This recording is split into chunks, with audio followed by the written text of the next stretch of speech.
Let's be real for a moment. Being a CEO or business leader often comes with a fair share of ego. And I'm not just talking about arrogance. I'm talking about the deep-seated need to prove yourself, to show you've got it all under control, even when the truth might be far from it. Hello there, and welcome back. Francois here.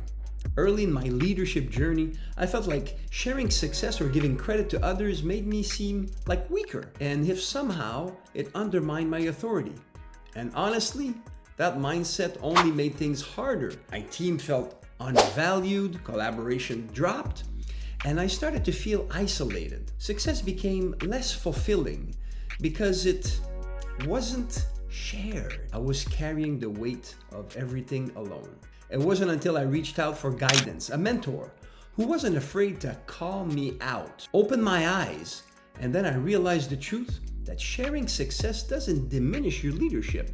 It actually enhances it. Giving credit to others where it is due builds loyalty, inspires your team, and creates an environment where everyone thrives.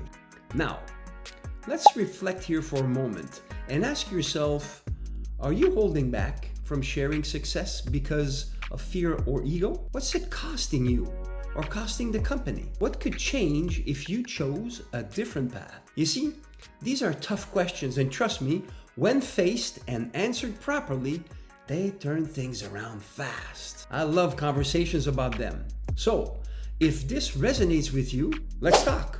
I'm Francois Lupien, the secret CEO weapon, providing gold medal results. And let's explore through simple conversations your options and gain fresh insights on what needs to come next. Because at the end of the day, leadership is about growth, and growth is always better when it's shared. That's why I'm paying it forward. I promise progress. Let's talk.